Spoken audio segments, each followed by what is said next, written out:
Joe and I just came from an early screening of The Kingsman. And Joe, you told me afterwards that this movie may have broken you. Let's find out why right now.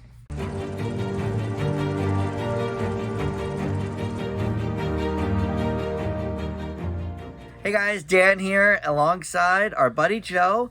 And we've been getting you on a little bit more lately for new movies, which is fun. Well, it seems like there's just a cluster of a couple weeks here where all the movies I'm interested in are here. Yes. And my movie theater, which was previously a second-run theater pre-COVID, is now getting brand new movies. And that means sometimes we even get a couple of days in advance the ability to screen some of these movies. So The Kingsman, it comes out this week. And we saw it about 2 days ahead of time and literally just finished. Came back fresh. It's very fresh. It's the middle of the night here. And we finished this movie, which I will just go over the quick wiki synopsis. Please. We don't really do spoilers here on my channel, but whenever I have you on, I'll try to keep it. We do maybe a little piece of spoilers at the end. Just a little. But we'll announce it. But for the most part, this will be spoiler-free. But this is, of course, the third movie in the Kingsman franchise. It is a prequel, so there's nobody from the original two films.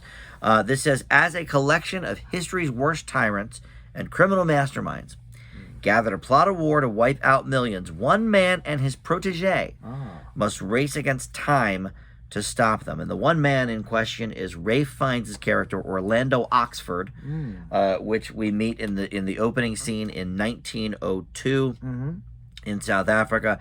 And then we fast forward most of the movie then to 1914.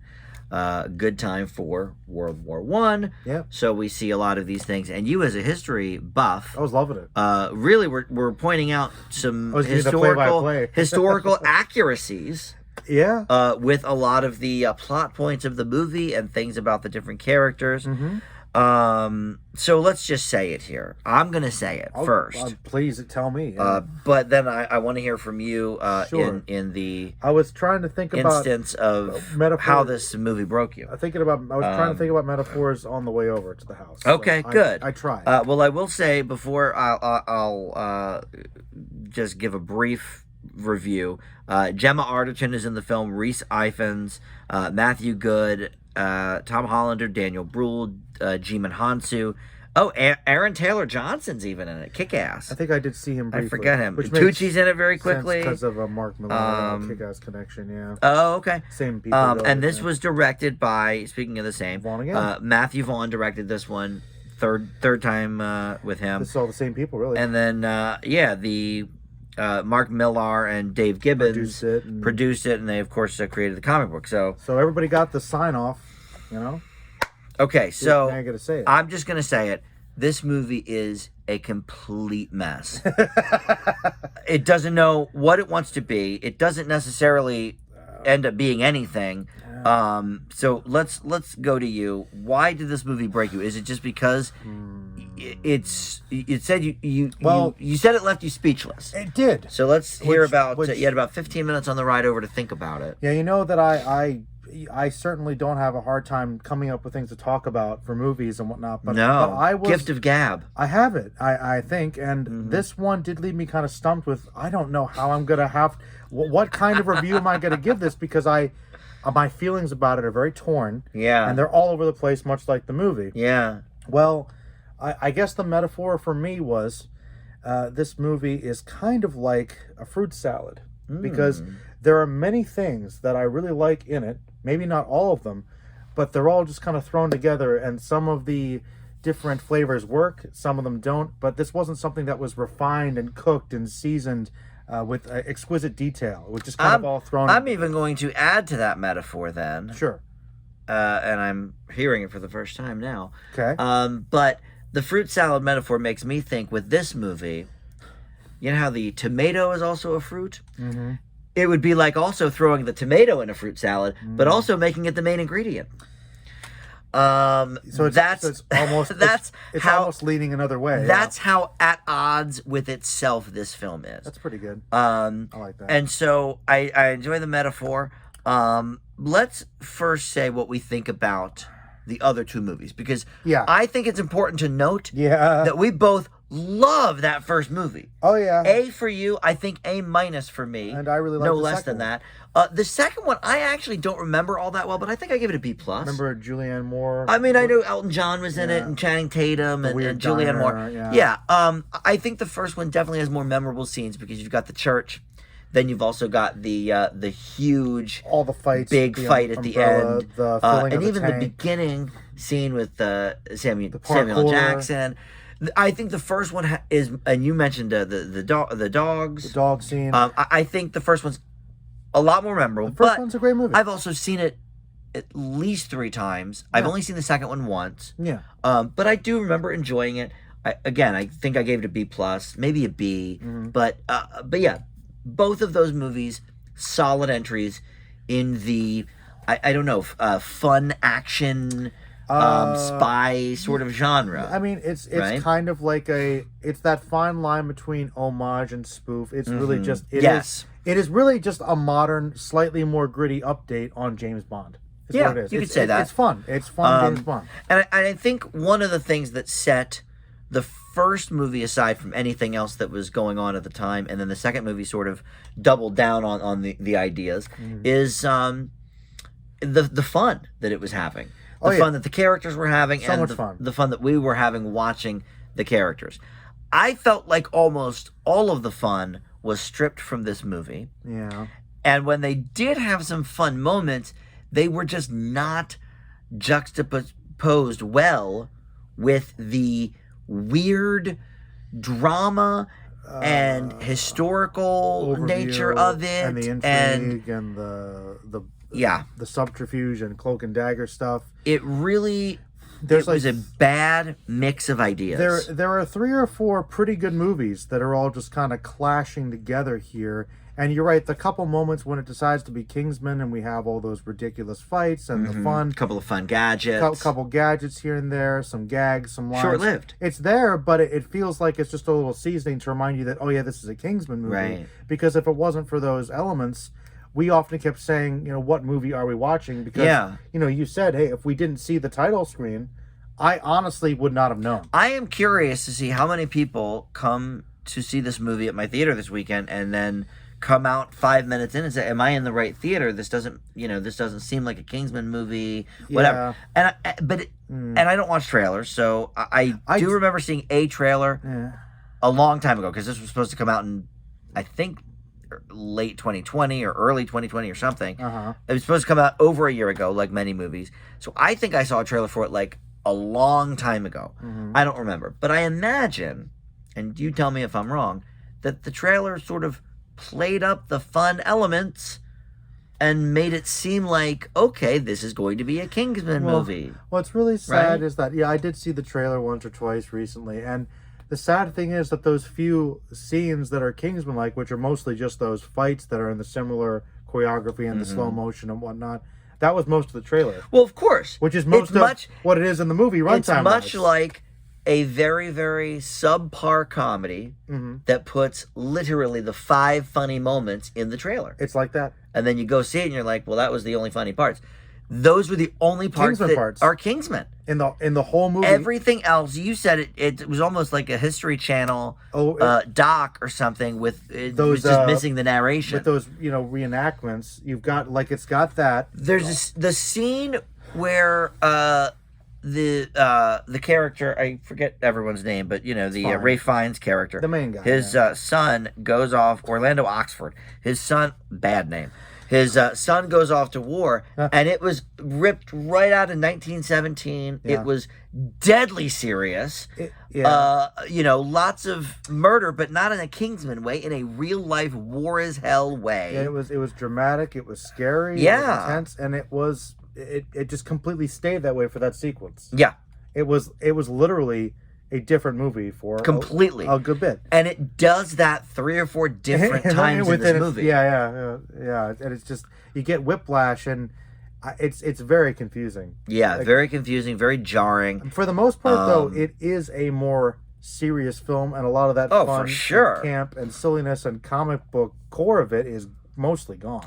And that is disappointing. That's not very Kingsman-esque, which is Well, it's a bait and switch. Yeah, it's literally. You know, I'm not sure why they made this movie thinking, oh, well, this will be, you know, the people who love Kingsman will enjoy this prequel about, you know, the making of the Kingsman Society or whatever. Sure, but we'd expect like, it to be more in line with what we've seen before, right. Not a completely different movie, tonally, complete 180 as well. So it's very strange, and it literally does seem like an odd move because, I mean, you call it Kingsman, you have a few elements, but really it is a totally different movie. Yeah.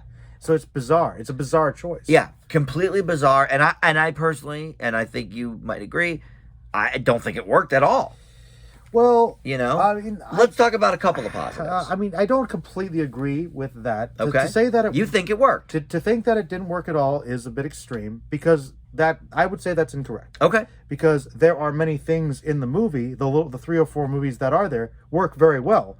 They're just not really working well together. As themselves, and they're not Kingsman. Yeah. But, and that's my issue is that, like, you know, to be honest, the weird historical drama overview was good. Mm-hmm. It was accurate. It was fine. There was some fun there. The drama and intrigue, a little bit, a lot of it was pretty good. Ray Fiennes is trying to go Oscar. Yeah, with this character, and so let me get it out. The one scene was weird. The one scene was weird, but his speeches. I mean, I felt like we were going for Oscar season, and yes, even some of the Kingsman stuff is good. The out of place 1917 scene. I know we riff on it, but it was excellent for that 10 to 15 minutes of random World War I. But it has to be, I think, cohesive with the rest of the movie, and none of the parts were.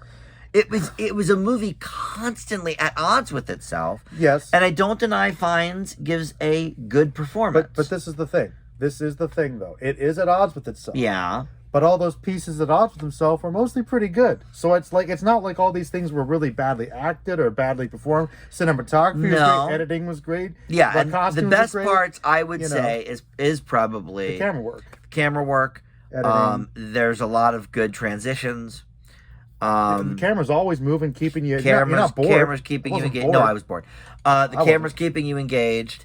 But a movie has to have a consistent tone, and this one, I mean, give me an example of another movie that works. Okay. That has 4 completely different styles, unless that's the point of the movie, like.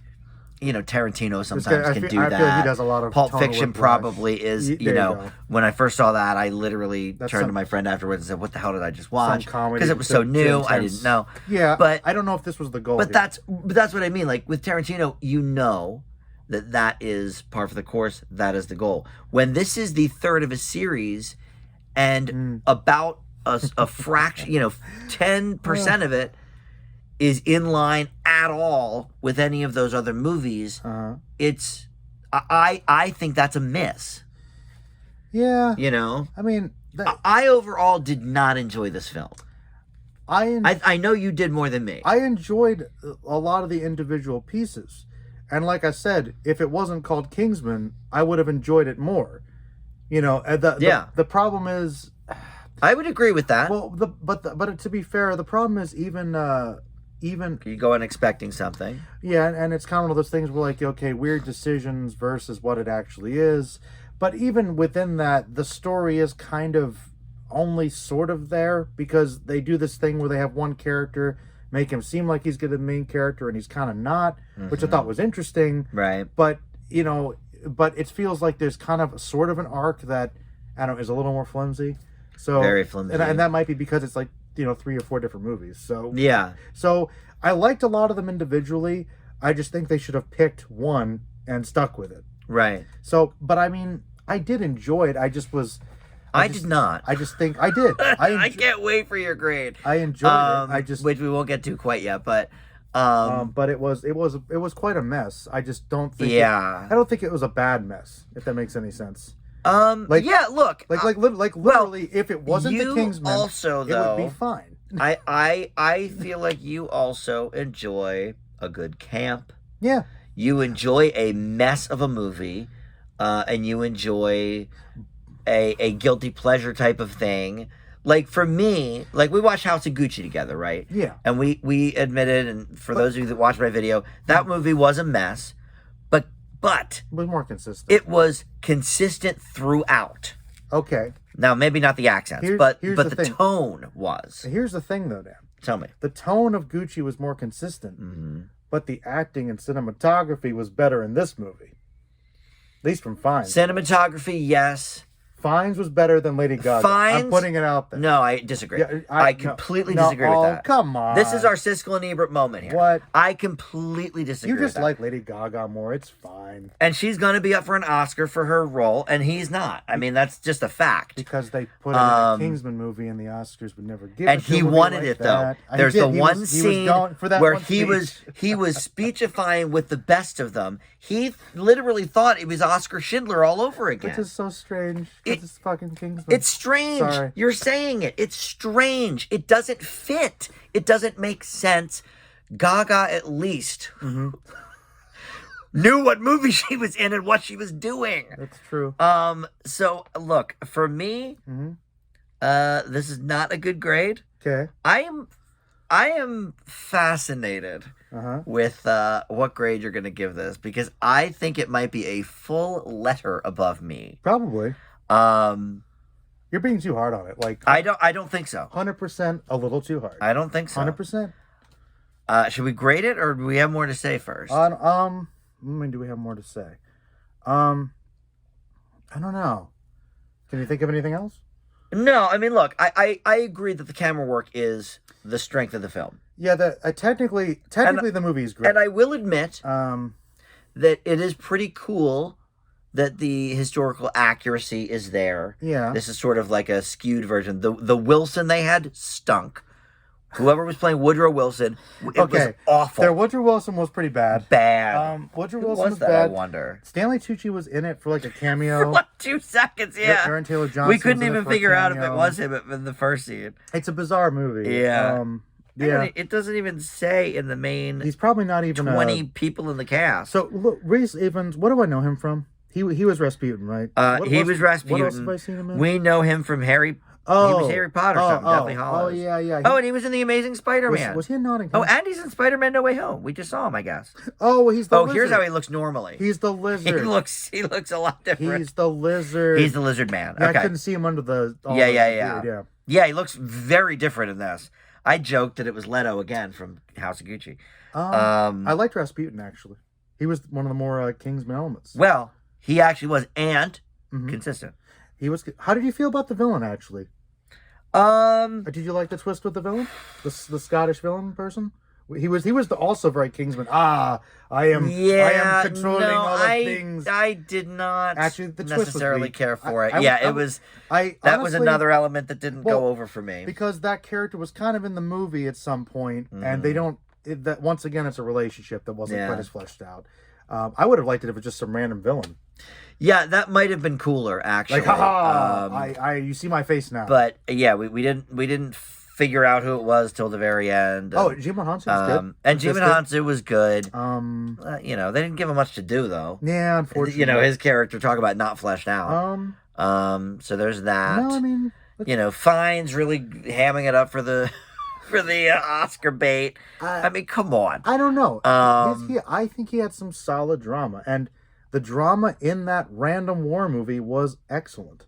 I admit, and that's my problem. They took a page right out of 1917. They did, which it really. You still need to see that movie, but it seemed like that sort of vibe. Oh, absolutely, and they got it. And for that 10 minutes. And that's the thing, Dan. I guess it's just that I'm so blown away by the pieces of this weird movie that I guess that's kind of upping the fact that it's not consistent for me, because it's like it's like okay, if the pieces connected better is all. That's true, and I agree with you. But if I think that each piece is a pretty decent grade, I can't be like, oh man, this movie's total garbage, because I've seen movies that are total garbage. Right? So, you know what I mean? That's my issue. See, okay, that's my problem. You, here's what I think of. Okay, here's the new metaphor for you. We'll stick with the fruit though. Okay, it's like 4 different pies, all baked in the same container. There's a quarter of apple pie, quarter's blueberry, quarter is, boysenberry, whatever, quarter's pumpkin. I have boysenberry. And you like all of them. Yes. Right? But I don't want them all together. But you don't want them all together. And I Yes. guess that's what I'm saying. And I agree. You know? And I guess, do I mind all these pies are together? It's weird.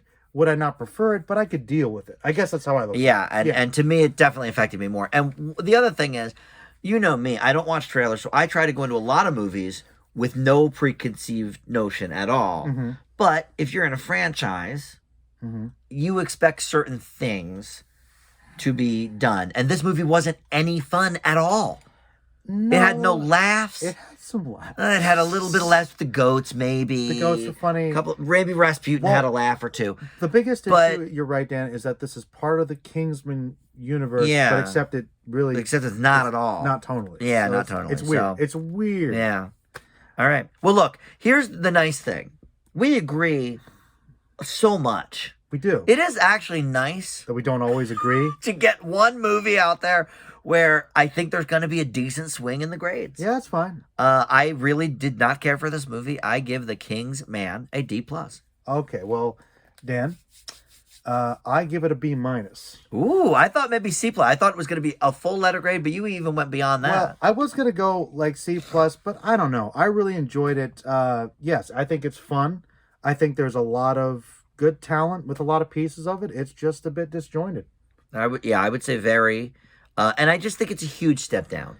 And I do think you're above me on all the other ones, too, because I think it's A versus A- for the first. Oh, yeah. A- versus, like, B+ or B for the second. Probably. And then this one, obviously, a step down. And I agree. From all of it's that. definitely much less than the other two. Yeah. But I enjoyed a lot of the pieces of these separate, disparate movies. Well, and talk about, though, the fact that we got to see it so early. Talk about something exciting that we have not heard anything about, and no one's been talking about it because it's not out yet. Yeah, we are, which has never really happened. All the critics, so we are an early review.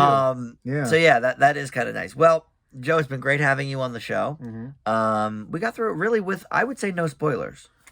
We talked about that there is a twist, I guess. There is a twist, but I don't know. Yeah. To be honest, a lot of movies have twists. It's not incredibly well done, so I don't think it's gonna spoil. Lame. It's bad. It's lame. I didn't care about the twist. No, I didn't like the twist. I'll admit that. All right. Yeah. Well, the real grade probably is somewhere in the middle. Probably. You'll probably give it a C out there. That's the split. I actually do think that. I think C. Yeah, I think C range is probably what you people should. Actually, this is what I'll say. I want to caution people, since we really are an early review. Yeah. I will say this, though. Don't listen to either of us, really, because I think we're both being a bit extreme here. If you like The Kingsman, seriously, don't see this movie. And there you go. And that says it all about the tone. Because if you go into it, it's expecting those other ones. It's not that. Or I would say go in expecting it to be very different. If you go in with expectations, you're going to be disappointed. Right. I was just confused. But if you go in with the expectation, maybe you won't be disappointed. Like the expectation that it's not a Kingsman movie. Going with that. Yeah. So I caution you if you want to see it, but I would wait for this one. I would too. I would wait, maybe get some drinks. Yes. Yeah. I could watch this as a drinking movie for sure. Yeah. All right. Well, thank you for joining, Joe, and we'll see everybody back here next time. Bye.